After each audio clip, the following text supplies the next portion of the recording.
저는 오늘 말씀을 중심으로 지붕을 뚫고 예수님께로 라는 말씀으로 전하려고 합니다. 예수님께서 시몬의 집 가버나움 집에 다시 찾아오셔서 그 집에 계시다는 소문으로 수많은 사람들이 예수님께 몰려들었습니다. 얼마나 많은 사람이 찾아왔는지 문 앞까지도 들어설 수 없을 정도였습니다. 이는 예수님의 말씀만으로도 1장 32절에 보면 각종 병든 수많은 자들이 고침을 받고 불치병인 나병 환자도 1장 40절에 보면 치료되었기 때문입니다. 수많은 사람들이 몰려오면 치료에 대한 간절함과 예수님의 말씀을 듣고자 하는 마음 때문입니다. 심지어 예수님의 말씀을 책 잡으려고 모여든 서기관들과 지도자들도 있었습니다. 본문 말씀을 통해서, 말씀의 시작을 통해서 본다면 누구에게나 예수님께서는 오시는 것을 막지 않으셨다라는 것입니다. 예수님을 그야말로 이용하려는 자, 또한 예수님을 자신의 필요에 따라 오려는 자, 또한 예수님을 비방하려고 책 잡으려는 자들조차도 주님은 그 중심을 아시면서도 그들을 누구나 오게 하셨다는 것입니다. 이러한 것은 예수님께서 이 말씀을 통해서 그들이 변화되기를, 진심을, 진리를 알기를 원하셨다는 것입니다. 어찌 보면 예수님의 이러한 모습은 누구나 예수님께 오기를 초청하며 그 초청의 문을 열고 계심을 보여줍니다. 이러한 예수님의 모습을 통해서 오늘날 우리 교회의 모습이 과연 이러한 예수님의 마음을 품고 있는가? 과연 우리 교회는 복음에 소외된 자 없이 누구나 와서 예수 그리스도의 말씀을 들을 정도로 문이 열려 있는가 돌아보게 됩니다. 본문 말씀에 예수님께서는 한참 말씀을 전하시는 가운데 이를 경청하는 상황이었습니다. 많은 사람들이 모여 예수님의 말씀을 듣고 있을 때 이와 반대되는 모습이 나타납니다. 그것은 바로 중풍병자를 4사람이 메고 예수님을 찾아왔다라는 것입니다. 그들은 예수님께 다가가길 원하며 예수님께 찾아가 이 병을 치료받기를 간절히 원하는 마음으로 찾아왔지만 도저히 예수님께 다가설 수 없는 상황입니다. 어찌 보면 수많은 병자들이 이렇게 예수님을 만나기 위해 기다리고 있지 않을까라는 것을 상상해 보게 됩니다. 중풍병, 이것은 뇌졸중이죠. 온몸이 뇌의 병으로 인하여 온몸이 마비되는 병입니다. 이 중풍병자를 메고 온 4사람은 아마 그의 친구들이나 아니면 가족이 아닐까 생각됩니다. 그들의 간절함은 그 중풍병자를 누운 상체, 침상체로 들고 왔으며 지붕을 뚫고 내리려는 시도까지 가게 됨을 보여줍니다. 침상을 메고 도저히 예수님께 다가가지 못하는 상황. 그들은 지붕을 뚫고 구멍을 내게 됩니다. 오늘 말씀 4절에 보면 무리들 때문에 예수님께 다가갈 수 없으므로 그 계신 곳의 지붕을 뜯어 구멍을 내고라고 말씀하고 있습니다. 예수님의 설교하는 순간 지붕을 뚫다는 것. 오늘날 시대로 되면 지붕을 어떻게 뚫을 수 있을까 생각하겠지만 유대인의 집의 특성상 지붕은 갈대와 진흙으로 만들어져 쉽게 구멍을 뚫을 수 있다고 합니다. 그러나 이런 모습은 자칫 무례한 모습이 될 수도 있을 것입니다. 한번 상상해 볼까요? 예수님께서 설교하는 상황, 모든 사람이 진솔하게 진지하게 예수님의 말씀을 듣고 있는 가운데 갑자기 예수님의 설교가 멈추게 됩니다. 그리고 예수님의 시선은 저 지붕으로 향하게 됩니다. 침묵 가운데 모든 사람들의 시선이 지붕을 향하게 되었을 것입니다. 갑자기 천장에서 구멍이 뚫리며 먼지가 발생하는 상황, 그리고 한 침상이 지붕에서 내려오게 됩니다. 그 침상에는 중풍병자가 누워 있었습니다. 모든 사람이 놀라며 어떤 사람은 그들의 무모한 행동에 대하여 아마 화를 내거나 분노하는 사람, 아마 지적하는 사람도 있었을 것입니다. 그러나 예수님은 그들의 무례함을 간절함으로 보셨다는 것입니다. 나아가 믿음으로 보셨다는 것입니다. 5절 말씀에 이렇게 말씀합니다. 예수께서 그들의 믿음을 보시고 라고 말씀합니다. 무례할 수 있는 상황, 그리고 어찌 보면 이러한 상황이 수많은 사람들, 병자들이 그래도 기다리고 있는 상황에 새치게 하는 것처럼 보일 수 있는 참으로 무례한 상황일 것입니다. 그러나 이들의 무례함은 그야말로 간절함이었습니다. 어떻게 해서라도 예수님을 찾아보려는 모습. 아마 주님께서 이들의 무례함을 간절함으로 보시고 나아가 믿음으로 보셨던 것은 바로 그들의 중심을 보시고 있으셨기 때문입니다. 우리의 속마음, 중심을 보시는 주님 앞에 우리가 어찌 감출 수 있겠습니까?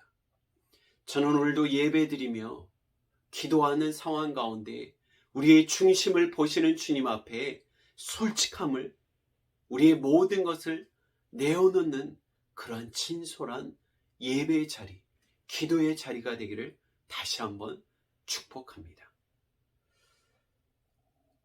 그들의 행동 가운데 그들의 중심을 보시는 주님이 저는 얼마나 감사한지 모르겠습니다. 사람들은 그들의 무례한 행동을 보았을 것입니다. 사람들은 어찌 보면 그들의 간절함이 아니라 무례함을 보았을 것입니다. 그러나 감사하게도 우리 주님은 우리 마음의 간절함, 진심을 보시고 그 진심을 믿음으로 응답하셨다는 것입니다. 이러한 일련의 사건은 우리의 기도의 모습을 보여주는 듯합니다. 다시 한번 상상해 볼까요? 예수님께 나가는 길에 수많은 사람들이 막고 있습니다. 그리고 이 중풍병자는 친구들에 의해 그야말로 침상채로 가고 있는 상황입니다. 수많은 사람이 문 앞까지 막고 있는 상황에 침대를 들고 간다는 것은 불가능한 상황일 것입니다. 거기서 포기할 수 있었을 것입니다. 침상을 들고 가야 되는 상황 가운데 수많은 사람들이 이들의 모습을 집중하였을 것입니다. 저 정도까지 해야 되나? 굳이 침상까지? 여봐요, 여기 지금 수많은 사람들이 줄 서서 나도 예수님을 만나지 못하는 상황인데 굳이 침상까지 들고 와서 좀 기다려라고 이야기할 수도 있을 것입니다.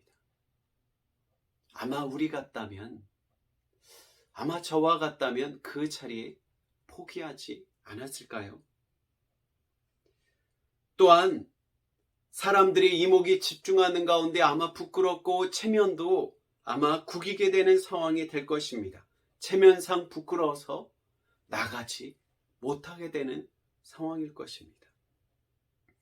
또한 남의 집에 지붕에 구멍을 내야 되는 무례한 상황이 될 수도 있을 것입니다. 그러나 그들은 포기하지 않았습니다.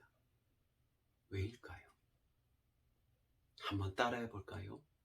예수님만이 치료해 주실 수 있습니다. 예수님만이, 한번 다시요, 예수님만이 해결해 줄 수 있음을 믿습니다. 아멘.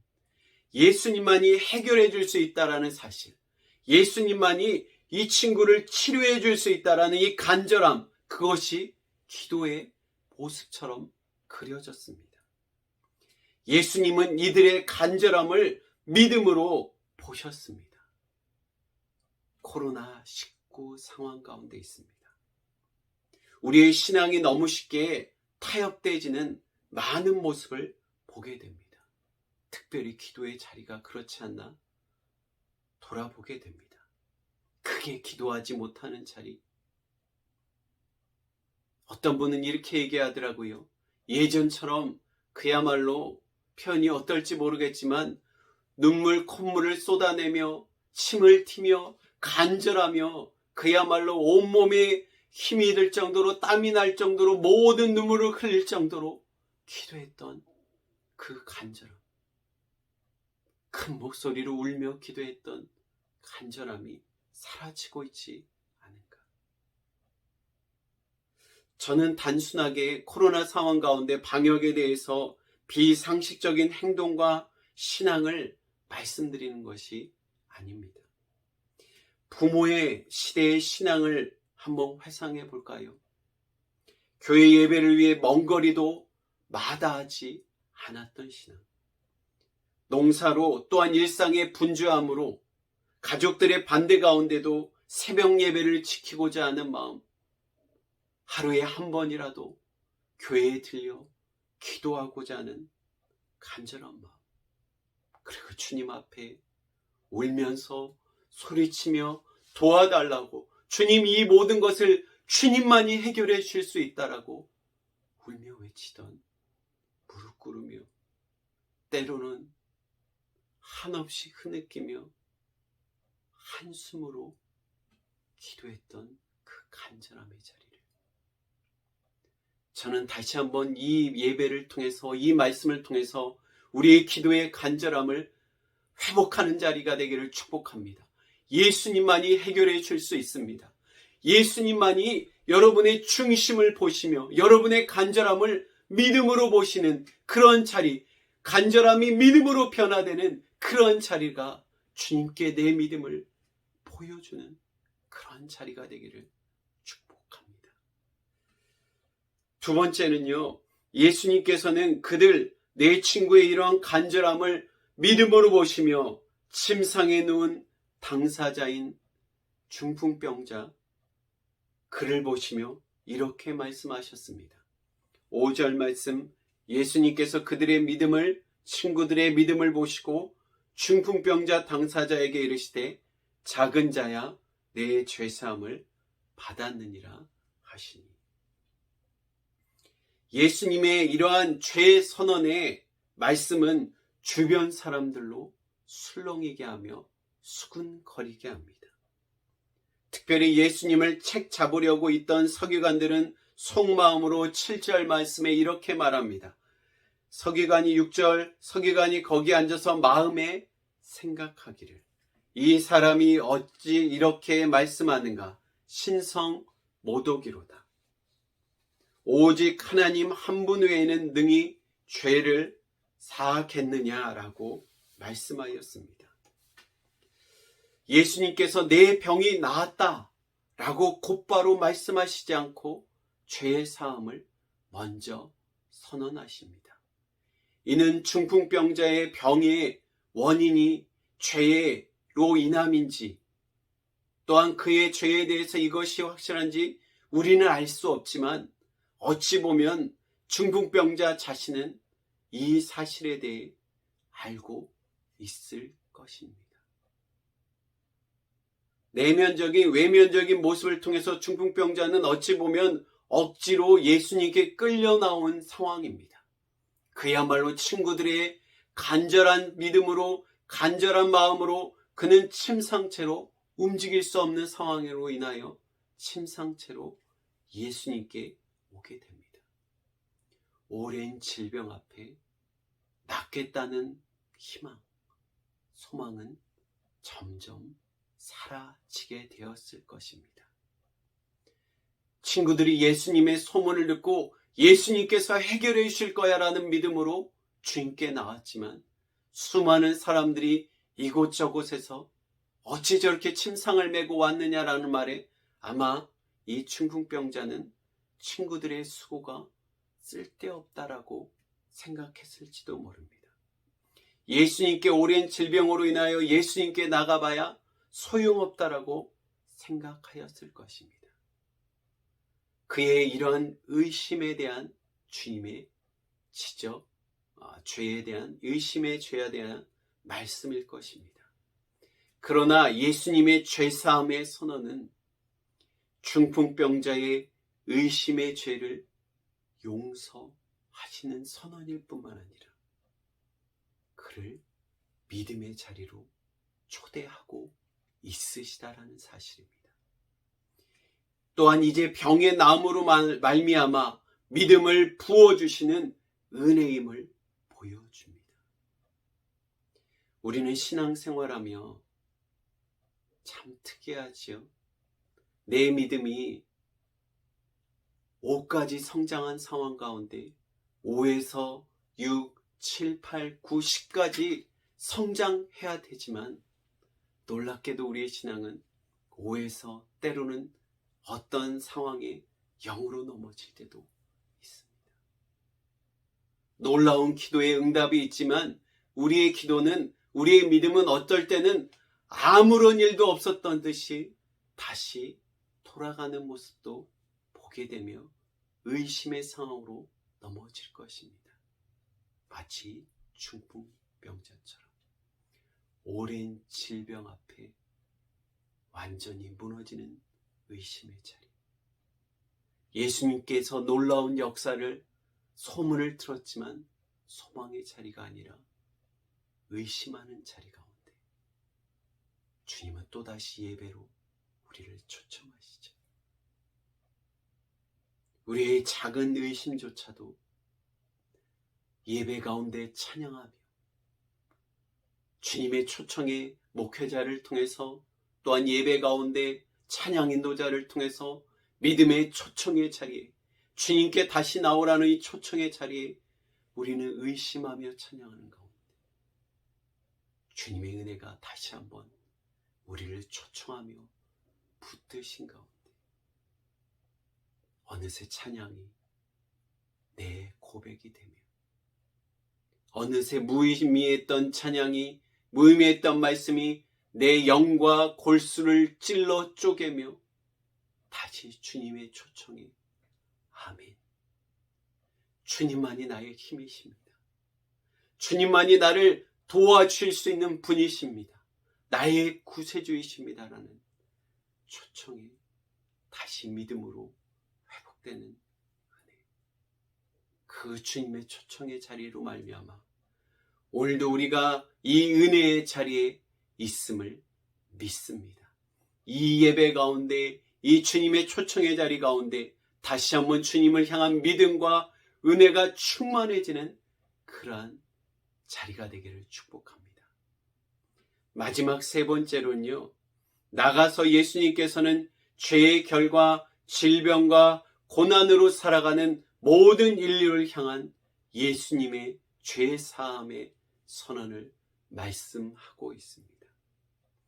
예수님의 이러한 선언의 서기관은 속으로 이렇게 말씀하시는 것조차, 이렇게 말하는 것조차 전능하신 주님께서는 알고 계시며 그에게 이렇게 말씀하시죠. 참으로 주님 앞에 우리는 그 어떤 것도 다시 한번 숨길 수 없음을 보게 됩니다.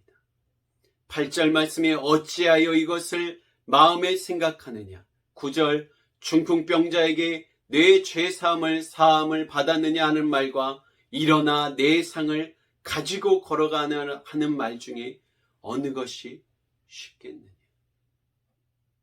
죄사함의 권세는 오직 하나님만이 하실 수 있는 놀라운 능력이죠.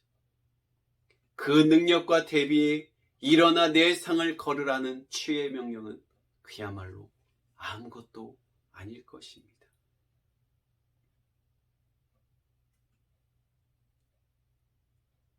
그러나 10절 말씀에 그러나 인자가 땅에서 죄를 사하는 권세가 있는 줄을 너희로 알게 하려 하노라. 예수님께서 죄 사하는 권세를 선언하심은 이것이 주님께 있음을 분명히 말씀하고 있다라는 것입니다.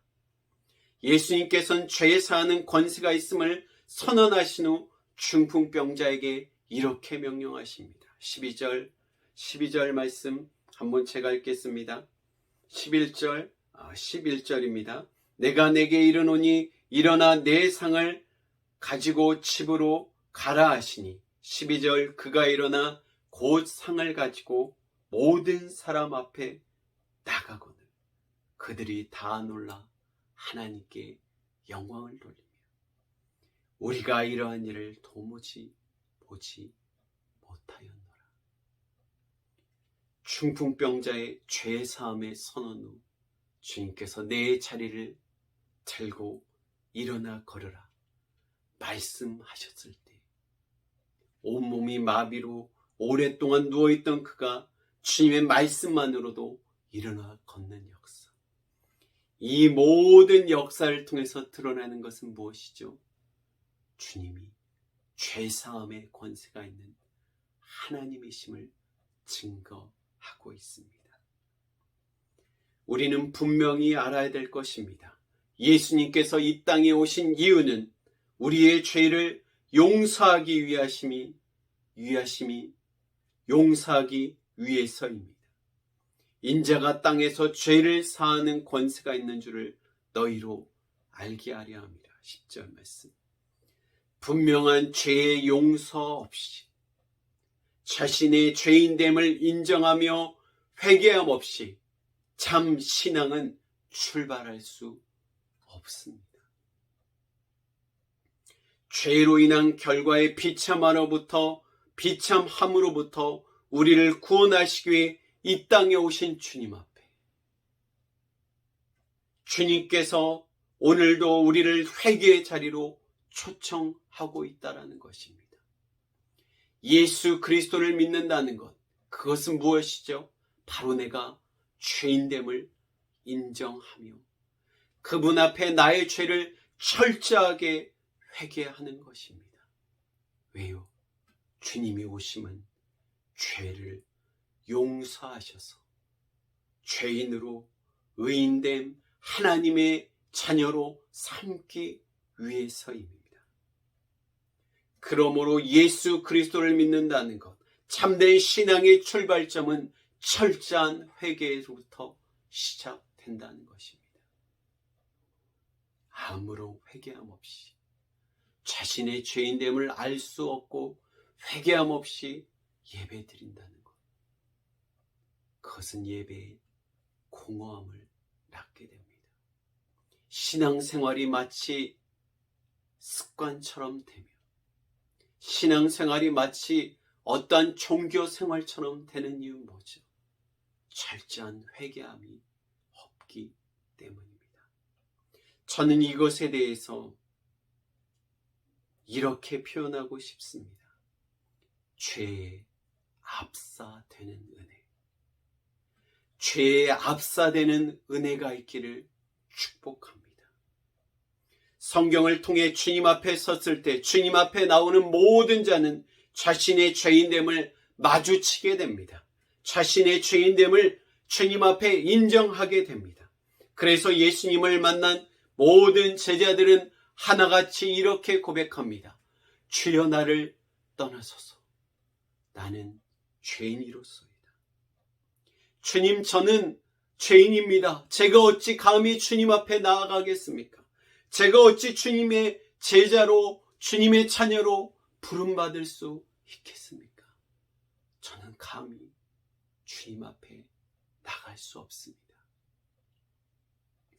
자신이 큰 죄인임을 아는 것, 죄가 얼마나 무서우며 죄가 얼마나 하나님 앞에 두려운 죄이며 죄가 얼마나 우리를 비참하게 하는 것을 깨달으며 자신이 얼마나 악한 죄인임을 아는, 그야말로 죄를 깨닫고 죄에 압사되는, 그로 말미암아 하나님의 은혜를 구하는 죄에 압사되는 은혜. 자신이 큰 죄인임을 깨닫는 죄에 압사되는 은혜를 아는 자는 주님의 십자가의 은혜가 얼마나 큰지 알게 됩니다. 자신이 죄인임을 죄에 압사되는 은혜를 경험하는 자는 주님께 나가는 것, 주님의 도움 없이 하루도 살 수 없음을 알게 되는 은혜를 경험하게 된다는 것입니다. 주님 없이 살아갈 수 없다라는 것, 주님의 도움 없이 한순간도 살아갈 수 없다는 것을 알게 되는 죄에 합사되는 은혜, 자신이 아무것도 아닌 것을 알게 되죠. 그리고 주님의 용서함 없이, 주님의 이끄심 없이 살아갈 수 없음을 알게 되는 은혜, 죄에 압사되는 은혜가 가득하기를 축복합니다. 그래서 이제는 내가 사는 것이 아니라 내 안에 사는 것은 오직 그리스도시며 주님을 위해 살아가는 것이 얼마나 큰 축복이며 은혜임을 깨닫는 은혜, 주님을 믿음이, 주님과 동행함이, 주 예수와 동행함이 그 어디나 하늘나라임을, 그곳이 하늘나라임을, 그 천국의 기쁨이 가득한 은혜의 자리임을 다시 한번 회복하는,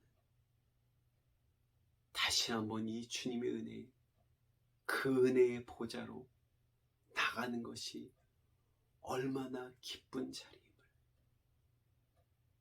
그 무릎의 자리로, 기도의 자리로, 은혜의 자리로 나가는 우리 모두가 되기를 다시 한번 주님의 이름으로